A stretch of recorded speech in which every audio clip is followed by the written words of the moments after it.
this concludes our last session of the day, and I'll leave the mic to Luca Breveglieri to have some final closing remarks.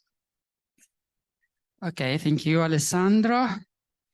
And just a few words to conclude this session, the 20th one of FDTC. First of all, I would like to thank the two persons who have done the really important work, that is the two program chairs, Pascal Sasdrich and Chong-Hee Kim, who have done the work of selecting the papers and leading the program committee in identifying 9 papers worthy being presented. I think they have succeeded and that we have had an interesting workshop. Then, of course, thanks to all the authors who have attempted and in most part succeeded in being here again on site. Sorry, I'm not in the right position. So all the authors who have succeeded in being here and giving a live presentation, and those who could not, okay, they had good reasons for asking a remote presentation.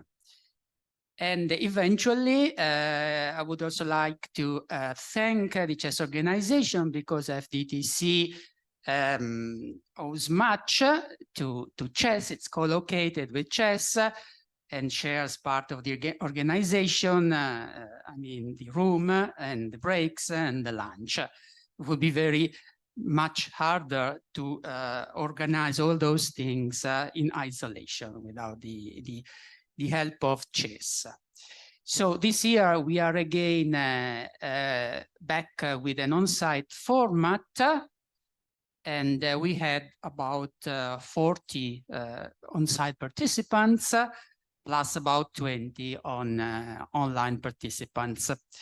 Maybe the number is a little smaller than it was in the previous sessions before COVID, but indeed it's still a good number. Whether the decrease has happened by chance or if there is any reason, the steering committee will discuss this in the next days or month to make a decision for the next FDTC session. However, if you have any observations, okay, you're welcome now or later if you want to write or to speak directly to one of us. As for the next FDTC, we would like to organize a 21st session, again with chess. So the discussion about this will start in the next days with the chess organization. I think there are good chances that there will be one more FDTC session next year, and we will communicate all the details in the due time, as soon as possible, in any case, to stimulate submissions and participations, possibly online. Whether we will continue with this format on site and some kind of offline or online participation, this is also something that we will discuss in the next months. It's not so easy to run an on-site session along with an online one. And okay, so this is basically the end. I thank you all, of course, because you also have done the effort of being here after 3 years of virtual workshops, which run well, but of course it's not the same thing as being here all together. So thank you again. Well, if you have any observations now, you can speak. Otherwise, yeah, Israel has one. So I give you a word. We shouldn't conclude FDTC without recognizing the hard work made by Luca. He had the very modest title of publication chair, but he was a driving engine behind all the activities related to FDTC, not only negotiating with IEEE publishing services about the proceedings that will eventually be on the digital library. He communicated with all of you. There's nobody here that didn't get a few messages from Luca. Too many. Sometimes too many, but always to the point.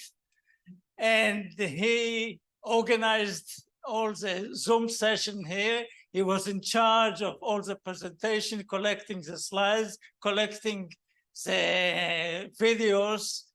There's nothing that happened in FDTC without the hand of Luca. So I think he deserves a big round of applause.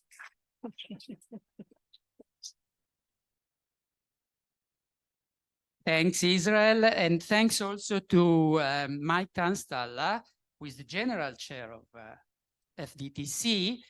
He could not be here for serious reasons, but I hope we will see him next year. And in particular, because he has also done good work in raising sponsorships. You have forgotten this important issue. Sponsorships are also essential for the life of FDTC, which has always been a workshop that tries to have a relatively low fee to encourage participation. So thanks, Mike, even if you are not here. And this is now really the end. Thanks to you all, and see you hopefully next year.